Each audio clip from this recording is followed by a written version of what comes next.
오늘의 인문학 산책 주띵커와 함께합니다. 네이버 블로그 김종훈 작가님과의 대화. 살아서는 삶을 벗어나지 못한다. 살면서 너무 이것저것 움켜쥐거나 필요 이상으로 쌓아두며 살지 말자. 어차피 삶이라는 거대한 굴레는 살아서는 벗어날 수 있는 곳이 아니니까. 가진 모든 사랑과 꿈, 희망을 매일 일상의 곳곳에 나누고 보태며 살자. 살아서는 가지고 나갈 수 없으니 살아서 다 세상에 내보내자. 인생에서 지워야 할 7가지 쓸데없는 말. 1. 이런 이야기는 좀 조심스럽지만. 2. 자식 같아서 하는 말인데. 3. 이 말을 해도 될지 모르겠지만. 4. 너 생각해서 하는 말인데. 5. 다 너 좋으라고 하는 말인데. 6. 내가 참고 참다가 하는 말인데. 7. 내가 거짓말은 못하는 성격이라. 이런 말은 하지도 말고 설령 누가 하려고 하면 바로 이렇게 답하는 게 좋다. 거기까지만. 오해받고 상처받을 용기를 내야 모욕감에서 벗어날 수 있다. 우리가 누군가에게 모욕감을 느끼며 온갖 부정적인 생각을 하게 되는 이유는 오히려 이런 생각으로 세상과 사람에게 아무것도 요구하지 않았기 때문이다. 좋게 좋게 지내는 게 편안하지. 저 사람이 알아서 해주겠지. 너무 요구하면 이상하게 생각할 것 같아. 이런 생각 때문에 요구해야 할 것을 참고 상대가 알아서 해주기를 바라기 때문에 당신은 지금까지 원하는 것을 받지 못하고 계속 모욕감만 느끼게 된 것이다. 더욱 중요한 사실은 계속 그렇게 살면 나중에는 내가 원하는 게 무엇인지 그것조차 잊고 살게 된다는 것이다. 가장 먼저 자신을 생각하라. 그리고 요구할 것을 당당히 말하라. 결정은 결국 상대가 내리는 것이다. 스스로 먼저 서툰 결정을 내리고 받아야 할 것을 차단하지 말라. 너무 많은 요구가 아닐까? 거절하면 어쩌지? 이런 고민은 당장 버리고 오해받고 상처받을 용기를 내라. 그래야 자신을 지킬 수 있다. 이렇게 늙는 건 정말 싫다는 생각이 든다면 나이가 들면 점점 이런 생각을 자주 하게 된다. 나도 결국 이렇게 늙는 건가?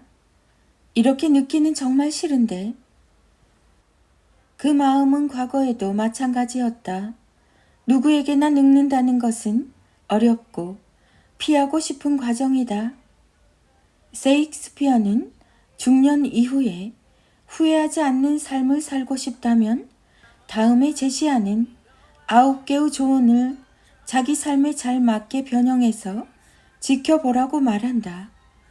가장 중요한 것은 누군가가 남긴 말이 아니라 그 말을 자기 삶에 적절하게 맞춰서 연결하는 과정에 있다. 그 과정을 돕기 위해 셰익스피어가 남긴 말에 나의 의견을 적절히 더해 이렇게 편집했으니 마치 시를 읽는 것처럼 차분하게 읽어보라. 첫째, 끝까지 학생으로 남아 있어야 한다. 학생이란 단순히 배우는 자가 아니라 살아있는 자를 의미한다. 그러므로 배움을 포기하는 순간 우리는 급격하게 늙기 시작한다. 배울 것이 없다고 말하지 말고 배울 것을 찾아 나서라. 무엇을 보든 그 이유를 찾으려고 노력해보자. 그 마음 속에서 배움의 의지가 솟아나 당신의 정신을 젊게 할 것이다. 둘째, 과거를 자랑하는 것은 어리석은 자의 몫이다. 옛날 이야기밖에 가진 것이 없을 때 당신의 삶은 처량해진다. 삶을 사는 지혜는 지금 가지고 있는 것을 지금 즐기는 데 있다. 지금 알고 있는 것을 그때도 알았더라면 이라는 생각을 하며 지나간 나를 후회하는 사람이 많다. 하지만 언제나 중요한 것은 바로 오늘이다. 지금 알게 된 것을, 과거에 미리 알지 못한 것을 후회할 시간에 지금 알게 된 것을 지금 하려고 시도하는 것이 현명하다. 이유가 뭐든 자꾸만 과거를 돌아보는 자에게는 희망이 없다. 무엇을 보고 느끼든 지금 현재에 적용할 방법을 가장 먼저 떠올리자. 셋째, 젊은 사람과 경쟁해서 얻을 수 있는 건 실망뿐이다. 젊은 사람에게 당신의 자리를 내어주라는 의미가 아니다. 그들을 싸워 이길 대상으로 바라보지 말고 그들이 끊임없이 성장하는 모습을 인정하고 미래에 대한 용기를 주는 어른이 되라. 중년 이후에는 젊을 때 몰랐던 것을 하나하나 알게 된다. 그것들 중 하나가 바로 인생을 즐기며 사는 법이다. 경쟁이라는 바구니 안에는 행복이라는 열매를 담을 수 없다. 그들이 성장하는 모습을 바라보며 남아있는 인생을 행복하게 즐겨라. 넷째, 부탁받지 않은 조언은 굳이 꺼내지 말자. 충고를 좋아하거나 반기는 사람은 거의 없다. 그것은 듣기 싫은 잡음에 불과하기 때문이다. 그런데 나이가 들면 도움을 주고 싶은 마음에 자꾸만 조언을 하게 된다. 그러나 그걸 듣는 상대방은 조언이 아닌 충고로 받아들이게 되고 그렇게 두 사람 사이에 넘을 수 없는 오해라는 강이 만들어진다. 상대가 특별히 부탁한 조언이 아니라면 어떤 조언도 꺼내지 않는 게 좋다. 아무리 훌륭한 조언을 해도 한낱 늙은이의 기우와 잔소리로 들릴 뿐이니까. 다섯째, 삶을 철학으로 대체하지 마라. 로미오는 사랑을 이룰 수 없는 현실에 아파하며 이렇게 말했다. 철학이 줄리엣을 만들어낼 수도 있다면 모르겠지만 그렇게 할 수 없다면 대체 철학이 무슨 소용인가? 철학이라는 고귀한 학문과 가르침도 정작 현실에서 통하지 않는다면 아무런 가치가 없다는 말이다. 중요한 것은 경험이다. 때로는 경험을 귀찮게 생각하는 자들이 철학이나 방법 등을 배우고 외우려고 하기 때문이다. 하지만 모든 진실한 철학은 대상을 철저하게 경험한 후에 마치 겨울을 이겨낸 나무가 열매를 맺듯 탄생하는 것임을 잊지 말자. 말로만 철학을 내세우지 말고 다리로 경험한 것을 보여주자. 여섯째, 사라지지 않는 아름다움을 발견하고 즐겨라. 술과 게임 혹은 음식 등 우리를 유혹하는 것들의 공통점은 매우 일시적인 기쁨과 만족만 준다는 것이다. 감동과 기쁨을 오랫동안 주는 것들과 자주 접촉하는 게 좋다. 비싼 그림이 아닌 자신이 봤을 때 아름다운 그림과 성량에 맞는 음악을 자주 즐기며 사랑하라. 독서도 마찬가지다. 사라지지 않는 철학과 인생의 깊이를 담고 있는 책을 자주 읽고 무엇보다 이 세상이 돌아가는 움직임의 본질이 무엇인지 알려주는 자연의 아름다움을 만끽하는 것이 가장 좋다. 일곱째, 늙어가는 자신을 자꾸만 불평하지 말자. 당신을 아무리 사랑하고 소중하게 생각하는 사람들도 당신이 늙어가는 자신의 이야기를 푸념처럼 반복해서 말한다면 결국 몇 번 들어주다 당신을 피하기 시작할 것이다. 조금은 냉정하지만 셰익스피어는 그 모습을 딱 한마디로 이렇게 표현한다. 가엾어 보인다. 만약 믿기지 않는다면 당신보다 더 늙은 사람들이 자신의 늙어가는 모습을 불평하는 광경을 한번 지켜보라. 바로 이해가 될 것이다. 나이가 들고 늙는 것은 하나의 과정이라는 사실을 기억하자. 순간을 사랑하려는 마음을 가질 수 있다면 그 변화를 기쁘게 즐길 수 있다. 8째, 젊은 사람들에게 당신의 모든 것을 다 넘겨주지 마라. 물론 사람을 믿고 그의 성장을 기도하는 것은 아름다운 일이다.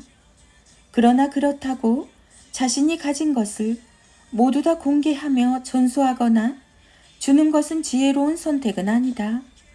두 딸에게 배신당한 리어 왕처럼 춥고 배고픈 노년을 보내며 두 딸에게 죽임을 당하게 될 수도 있다. 물론 소설 속 이야기다. 그러나 현실에서 어느 정도 통하는 이야기라고 볼 수 있다. 돈과 실력, 명예와 지위 등 그게 무엇이든 젊은 사람들이 받고 충분히 소화할 수 있도록 하나하나 천천히 전해주자. 9째, 죽음에 대해 자주 말하지 말라. 그러나 늘 기억하라. 세상에서 가장 확실한 사실은 누군가 태어났다면 결국 죽는다는 사실이다. 죽음보다 확실한 것은 없다. 인류의 역사상 어떤 예외도 없었다. 죽음에 대해서 자주 말하지 말라. 확실히 오는 것을 일부러 맞으러 갈 필요는 없다. 그러나 동시에 언제든 죽을 수 있다는 사실을 기억하라. 그래야 삶이 더욱 농밀하게 깊어질 테니까. 죽음을 가슴에 품고 살아라. 그것보다 고귀한 삶은 없다. 그는 일상이라는 귀한 가치를 알고 있는 사람이니까. 나도 결국 이렇게 늙는 건가? 이렇게 늦기는 정말 싫은데. 이런 생각이 든다는 것은 후회를 남기고 싶지 않다는 의지의 증거다. 가슴 안에 조금이라도 더 잘 살고 싶고 가치 있는 하루를 보내고 싶다는 뜨거운 열망을 가지고 있다는 것이다. 무엇보다 그 마음이 가장 중요하다. 열망을 가진 사람에게 그 열망을 어떻게 써야 하는지 알려줄 수는 있지만 어떤 방법과 자극으로도 열망 그 자체를 가지게 할 수는 없기 때문이다. 그러므로 당신이 지금 자기 삶에 간절하다면 당신에게는 여전히 더 멋지게 살 수 있는 가능성이 남아있는 것이다. 그대의 삶은 누구보다 아름답다. 그대 자신이 그걸 원하고 있으니까. 카카오 스토리 김종원 작가님의 생각 공부. 나이 40이 지났으면 이건 꼭 구분해서 살아야 한다. 힘내, 늘 응원해, 잘 될 거야. 이런 방식의 응원이 상대방에게 오히려 고통으로 다가오는 이유는 매우 간단하다. 진실로 응원하려는 마음이 아닌 응원하고 싶은 마음에서 나온 말이라 그렇다. 이건 매우 중요한 문제다. 조언도 마찬가지다. 진실한 조언은 결코 오해를 부르지 않는다. 문제를 일으키는 건 언제나 이런 조언이다. 조언하고 싶어서 던진 조언. 내가 내 욕망을 참지 못하고 너무 말하고 싶어서 나온 조언과 응원은 상대 마음에 닿을 수 없다. 애초에 마음에서 나온 것이 아니므로 그리고 깨닫게 된다. 진실한 조언과 응원은 입이 아니라 삶에서 나온다는 사실을. 말로만 힘내라고 하지 말고 힘을 낼 근거를 줘야 한다. 그가 눈물을 멈출 때까지 곁에서 떠나지 않고 자리를 지키고 있는 그 시간이 그가 힘을 낼 가장 든든한 근거다. 소중하다면 머물러라. 2023년 11월 김종원 작가. 김종원 작가, 인문학, 자기개발, 강의, 강연, 마흔, 응원, 격려, 태도. 원래 어른이 이렇게 힘든 건가요? 전교 1등 아이가 0점 처리된 논란의 이유. 아이와 함께 생각해 보세요. 많이와 촘촘하게 어떤 차이가 있는 걸까요? 에나멜 선을 꼬아서 만든 코일로 제작한 간이 전동기를 더 빠르게 돌아갈 수 있게 만드는 방법에는 크게 두 가지가 있습니다. 1. 촘촘하게 감기. 2.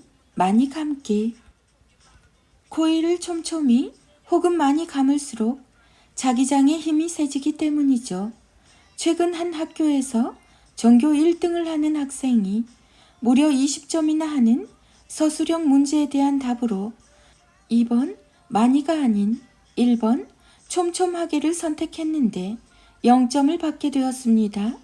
이미 온라인에서는 각자 의견이 분분한 상태죠. 물론 저는 답을 제시하려고 이 소식을 전하는 게 아닙니다.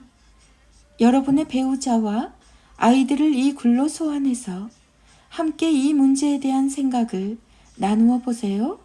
주변 지인들과 이야기를 나눠도 좋습니다. 서로 생각이 다를 수 있는 문제를 주제로 생각을 나누며 우리는 자연스럽게 표현력과 설명하는 힘을 기를 수 있습니다. 제가 만든 아래 10개의 질문을 주제로 배우자와 지인 그리고 아이들과 이야기를 나누면 생각을 자극하고 설명하는 시간까지 가질 수 있어서 좋습니다. 1. 촘촘하게 감는다는 틀리고 많이 감는다는 맞는 표현일까? 2. 너는 뭐가 맞다고 생각하니? 3. 그렇게 생각하는 이유가 뭐야? 4.